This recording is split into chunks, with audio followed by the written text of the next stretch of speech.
All right, my friends, thank you for joining me this morning and giving me just a few short minutes of your time. I hope that you've woken up on the right side of the bed and have had things going your way today. In the meantime, I'm going to ask you a question. It's kind of a twofold question. I hope you can answer it honestly. Now, you can do that in the comments section down below, or you can just keep it to yourself. Maybe it's a private thing. There's no right or wrong answer to this. It's just something that encourages you to contemplate what I'm about to present to you.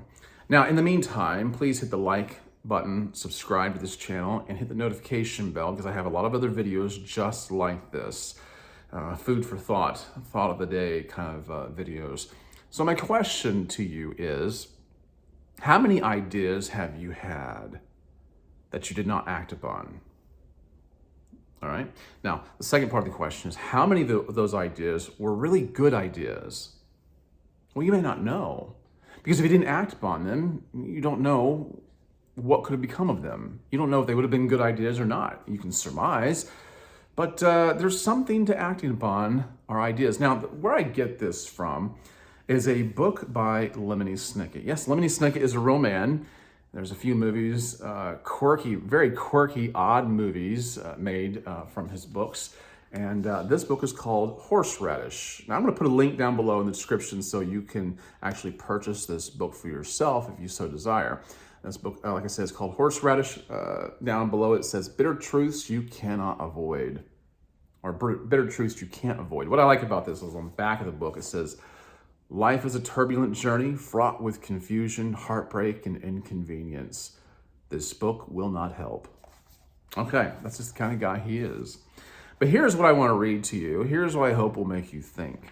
All right, listen very closely. Lean in, turn up your volume. All right. Did you do it yet? Okay, here we go. Entertaining a notion like entertaining a baby cousin or entertaining a pack of hyenas is a dangerous thing to refuse to do. If you refuse to entertain a baby cousin, the baby cousin may get bored and entertain itself by wandering off and falling down a well. If you refuse to entertain a pack of hyenas, they may become restless and entertain themselves by devouring you. But if you refuse to entertain a notion, which is just a fancy way of saying that you refuse to think about certain ideas, you have to be much braver than someone who's merely facing some bloodthirsty animals or some parents who are upset to find their little darling at the bottom of a well. Because nobody knows what an idea will do when it goes off to entertain itself. Okay, so I like that. I like the way he writes, okay? Just that he gives you just enough to think about. Doesn't overstate his point, which is what I hope I hope I don't do that here today. So the question then becomes, I have to ask, why don't we act on the ideas that we have? Because we certainly have just a plethora of them, don't we? Sometimes they come to us during the middle of the night. We have a dream and we think, I should start keeping a little pad beside my bed and write these things down when I wake up.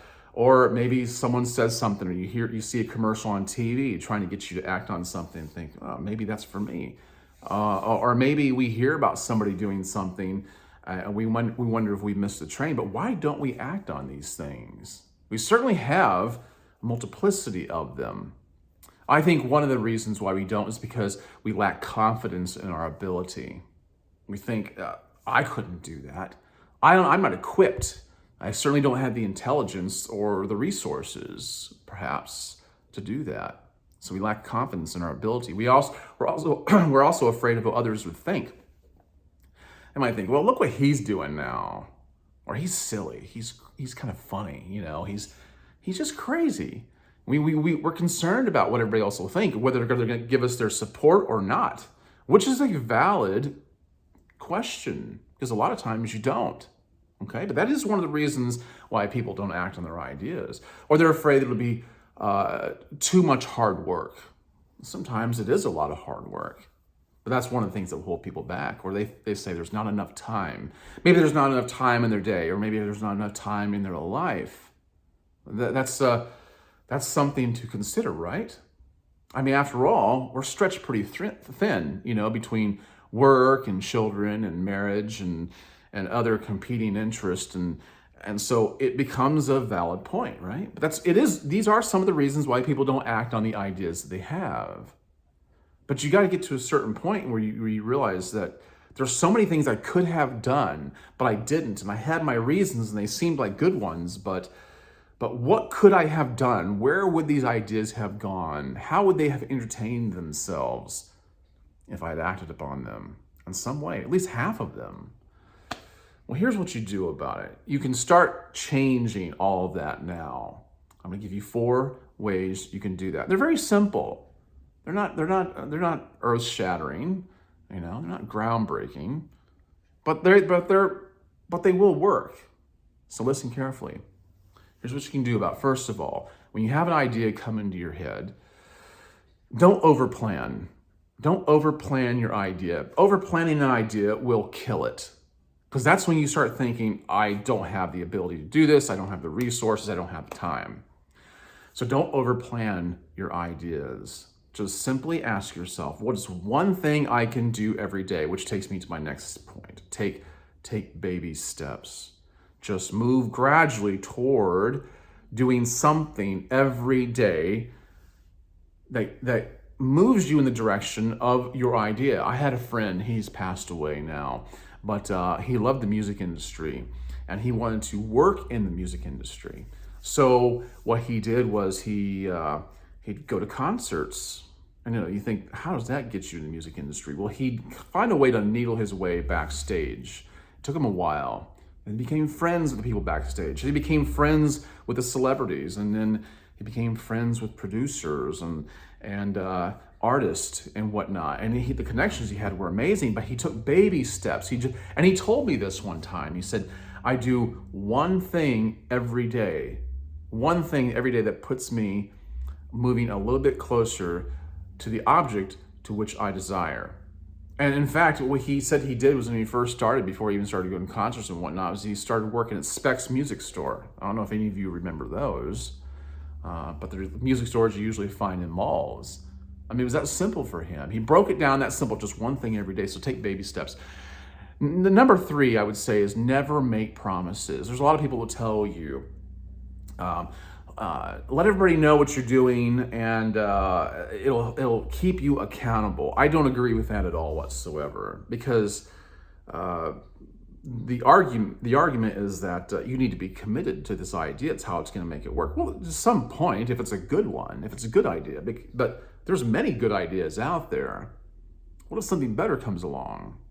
Well, I mean, you can't do everything. But if you can take your time and take baby steps, you're going to be able to sift through things. But don't make promises, because you're going to feel bad. Then you feel like you have to commit to something that you don't necessarily have your heart in anymore. Okay? And number 4 is consult with others. You're going to find people who are doing the things that you want to do. They're already doing them. And you might not know them personally, but hey, you have YouTube, right? You have YouTube. And so you can learn so much in so many other ways, through books, through videos.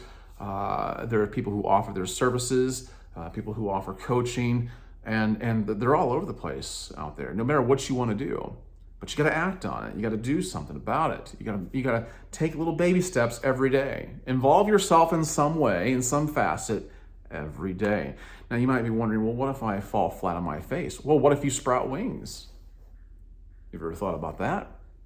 What if you just take off? What if you sprout wings and you fall on your face? Because sometimes that does happen. Well, I'm here to tell you, I failed at a lot of things, but at the same time, I thoroughly enjoyed trying, and I'm still trying new things. If I had never been of that mindset, I wouldn't be doing YouTube now. Here I am at over 27,000 subscribers. I never thought in a million years I'd be here. I just thought, this sounds like a good idea. I'll try my hand in it. When something popped into my head, I acted upon it. I don't really follow the rules. I don't make videos every day, but I try to take little steps toward it all the time. And that's what you have to do. I'm not a big YouTuber, but they call people like me at my level a micro influencer. So I haven't got a big head about it, in case you're wondering. I'm very, very small minnow in a very big, not just a pond, a very big lake. maybe a C. So anyway, here's an example I want to give to you. I have an aunt who is probably in her late 60s, early 70s, and she went to an estate sale. I think it was an estate sale last month. No, not last month. I meant to say last year. And forgive me. And she has played piano all of her life. Perhaps the organ too. I remember her and my mother both playing in church. But at this estate sale, she spotted a cello. She picked it up. She bought it. And they asked her, "Do you play? Do you play the cello?" "No, I don't. I'm going to teach myself." That's what I'm talking about. That's what I'm talking about. Somebody who's not afraid to try something new and act on it, even if it happens just in a moment. Think about that, guys. Think about it and really consider it and start moving in the direction that you want to. And even if it's a lot of different directions, you're going to find something you really like. It's something that eventually works. You have to throw a lot of stuff up against the wall. Something eventually will stick. Think about that. Be wise. All right? Now, if you're wondering what I have in my beard today, I'm using Scotch Porter. I showered with their beard wash, and then I applied their beard conditioner. I absolutely love it. And then I applied their beard oil. It's called beard serum. And then after that, I put in their beard balm. It keeps my beard soft and manageable and just nice. So I'll put a link down in the description below. I believe it's Boswell Greg 10 or something like that. But anyway, in case I'm missing, I'll put it on the screen too here, as you can probably already see.